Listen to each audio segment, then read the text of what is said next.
احلى غدا هتتغديه. شايفين؟ اللهم بارك، شكله تحفة، ريحته تجنن، والفراخ شكلها حلوة قوي، وبالهنا والشفا. السلام عليكم ورحمة الله وبركاته. ازيكم؟ عاملين ايه؟ النهاردة بقى هعمل معاكم احلى فراخ. هعمل فراخ عادية جدا مسلوقة، وهعمل لوبيا. دلوقتي راح اعمل فراخ نص معلقة من السمنة، وبعد ما السمنة بقى سخنت معايا اهو، ده كده بصلايه، طماطمايه، وواحدتين ورق لورا، وفصين حبهان. هشوحهم كويس قوي في السمنه، بيدوا تست حلوه قوي للفراخ يا جماعه. وبعد ما اتشوحت معايا بالشكل ده، انا معايا الفرخه مش فكه قوي، مجمده شويه. بسم الله، هحطها بقى تتشوح كده على مهلها وتفك. هشوحها في التوابل بتاعتها. معايا التوابل: ملح، فلفل اسود، كمون، 7 بهارات. بسم الله ما شاء الله، اللهم صل وسلم وبارك على سيدنا محمد. انا بحب احط الملح يكون مظبوط، علشان لما تشوح في الملح بتشرب كده وبتبقى طعمها حلو قوي. كده بقى هوطي عليها عشان تشوح براحتها وتفك براحتها. ودلوقتي بقى راح اعمل الصلصة بتاعه الفاصوليا.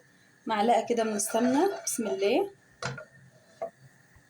السمنة سخنت، هنزل ببصلاية، فصين توم، قرن فلفل حامي او رومي زي ما بتحبوا.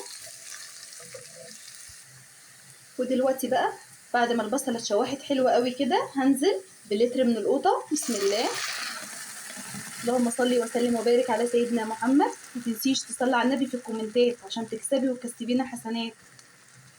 ودلوقتي هنزل بالتوابل: فلفل اسود وملح وكمون وكزبره و7 بهارات.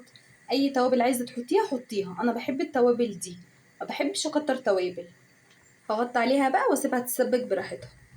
ودلوقتي ما شاء الله الفراخ فكت واتشوحت كويس جدا، هنزل عليها بقى بميه سخنه. بسم الله،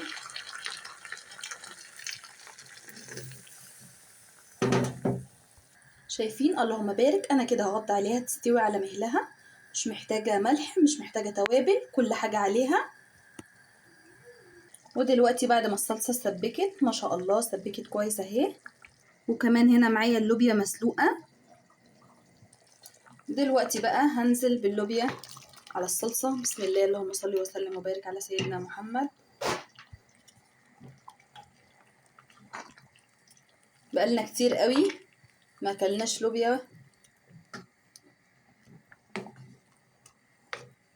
هسيبها بقى تستوي على مهلها. ودلوقتي اتشربت اللوبيا، اتشربت الصلصه. هنزل بحوالي بس كوبايتين من الميه، ميه سخنه، علشان الصوص بتاعها يبقى مظبوط. شايفين؟ ما شاء الله شكلها حلوة قوي وريحتها جميله بجد. اللهم بارك، اللوبيا استوت والفراخ استوت برضو وطلعتها. دلوقتي بقى احمرها معاكم. ودلوقتي بقى حطيت الطاسه. بسم الله، حته زبده بقى كده هتسخن. ودلوقتي بعد ما حته السمنه سخنت، حته الزبده يعني اللي يريحك. بسم الله، هنزل بالفراخ. شايفين؟ اللهم بارك، الاكل شكله حلو قوي وريحته جميله ما شاء الله، اللهم بارك. شايفين؟ لا لا لا، بجد ما شاء الله الاكل تحفه. بس كده، وبالهنا والشفا. ما تنسيش بقى تعملي لي لايك وكومنت وشير عشان يوصل لك كل جديد.